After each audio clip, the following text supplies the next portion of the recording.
Senior আপু আর junior ভাইয়ার প্রেমের গল্প তো অনেক শুনেছি, কিন্তু আজকে যে আপুর কাহিনীটা বলবো এটা বিয়ে পর্যন্ত টিকলেও একেবারে বাজে অ্যান্ড তিক্ত একটা কাহিনী। আসসালামু আলাইকুম everyone, this is Riya from glam artistry. আবার চলে এলাম নতুন একটা ব্রাইডালের ব্লগ। শুরুতেই বলি, আমি এখন যে গল্পটা বলবো এটা আমার এই ব্রাইডের না, মানে আমি এখন যাকে সাজাচ্ছি ওর গল্প না, সো কেউ মিস ইনফরমেশন নিয়ে। গত 2-3 দিন আগে আমার পেজেরই একজন ফলোয়ার্স আমাকে নক দিয়ে বলে সে অনেক বেশি ডিপ্রেশনে আছে এবং সে আমার প্রত্যেকটা ভিডিওস দেখে এন্ড আমাকে অনেক বেশি পছন্দ করে। দ্যাটস ওয়াই আমাকে বড় বোনের মতো কিছু শেয়ার করতে চায়। পুরো গল্পটাই আমি আজকে আপনাদের সাথে শেয়ার করব। তার আগে আমরা কিন্তু ফেস এন্ড নেকের যত্ন নিলেও হাত পায়ের একেবারে যত্ন নেওয়া হয় না। এন্ড অলরেডি দেখতেই পাচ্ছেন আমার হাতের কনুইটা একেবারে বিচ্ছিরি হয়ে আছে, কালো হয়ে আছে। সো এই জন্য আমার কাছে একটা সলিউশন আছে। শুধু হাত পা কিংবা কনুই না, এই ব্ল্যাক আউট লোশনটা কিন্তু ঘাড়, গলা কিংবা হচ্ছে কি আন্ডার আর্মস বা যে কোনো সিক্রেট পার্টের কালো দাগ একেবারে নিমিশে দূর করে দিবে। মানে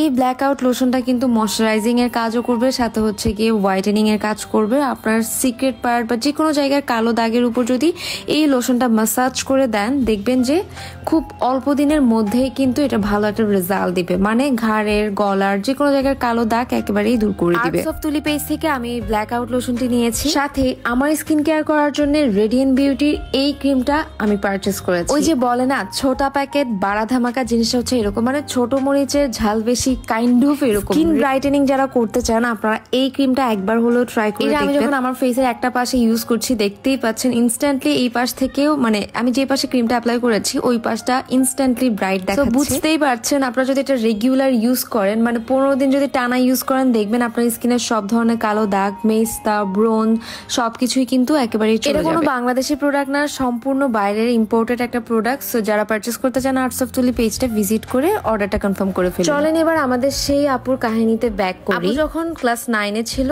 আপুর ফ্রেন্ডের বয়ফ্রেন্ডের মাধ্যমে একটা প্রপোজাল আসে। মানে বয়ফ্রেন্ডের একটা ফ্রেন্ডই তাকে দেখে পছন্দ করে বিয়ে করার জন্য প্রপোজাল। মজার ব্যাপার হচ্ছে আপু জানতো ফ্রেন্ডের বয়ফ্রেন্ডটাও ক্লাস 9-এ পড়ে, মানে সেম এজই জানতো, কিন্তু আপু চাইতো না যে বিয়ে করুক বা রিলেশনে যাক। তো তখন তাদের ফ্রেন্ডরা তাদেরকে জোর জবরদস্তি করে হচ্ছে কি বুঝাই শোনাই বললো যে রিলেশনে যাওয়ার দরকার নাই, জাস্ট কথা বলো। এরপর এভাবে চলতে থাকে।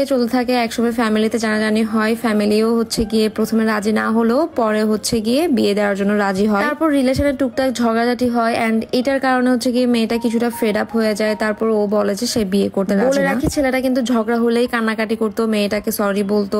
এন্ড সেম ভাবে ও যখন রাজি হয় না বিয়ের জন্য, তখন ওর বাসায় গিয়ে লিটারেলি কান্নাকাটি শুরু করে। এদিকে মাঝখানে মেয়ের ফ্যামিলি বলে তুমি যেহেতু পছন্দ করছো সো বিয়ে করতে সমস্যা কি। এখন দুই ফ্যামিলি মিলে ডিসিশন নিয়ে ওদেরকে বিয়ে দিয়ে দেয়। মাঝখানে রিলেশন থাকাকালীনই মেয়েটা জানতে পারে যে ছেলেটা হচ্ছে বয়সে মেয়েটার থেকে জুনিয়র। এটা জানার পরও হচ্ছে গিয়ে ছেলেটা কান্নাকাটি শুরু করে দেয় যাতে সে তার কাছ থেকে চলে না যায়। জুনিয়র হয়েছে তো কি হয়েছে, প্রেম তো প্রেম। তারপর কান্নাকাটি করে দিন শেষে ওরা যখন সাকসেস হয়, তখন গিয়ে ছেলেটা হচ্ছে গিয়ে বিয়ের পর থেকে পোল্টি মেরে দেয়। ওদের বিয়ের মানে সময় ছিল 5 মান্থ। এই 5 মান্থে ছেলেটা কখনো তার সাথে নাকি জড়িয়ে ধরে পর্যন্ত ঘুমায়নি। ইন দ্য মিন টাইম ছেলেটা বিয়ের পরই অন্য একটা মেয়ের সাথে ফিজিক্যালি ইনভলভ হয়ে যায় এবং তার হাজবেন্ডের কিছু চ্যাট বা স্ক্রিনশট সে হোয়াটসঅ্যাপে দেখে যে সে বলছে যে তার ওয়াইফকে ছেড়ে দিবে এন্ড এই মেয়েটাকেই বিয়ে করবে। আর মেইনলি এই সবকিছু দেখে মেয়েটা আমাকে মেসেজ দেয় যে আপু আপনি বলেন একটা বড় বোন হিসেবে আমার আসলে করণীয় কি, আমি কি করতে পারি। তো আমি তো তাকে একটা সলিউশন দিবই, আপনারাও চাইলে আপনাদের একটা মতামত কিংবা ওপিনিয়ন কমেন্টে মানে দিতে পারেন। মেয়েটা অ্যাটলিস্ট ডিপ্রেশন থেকে মুক্ত হবে আপনাদের কমেন্টস গুলো পড়ে। যাই হোক, বিয়ে জিনিসটা মানুষের লাইফে একবারই আসে,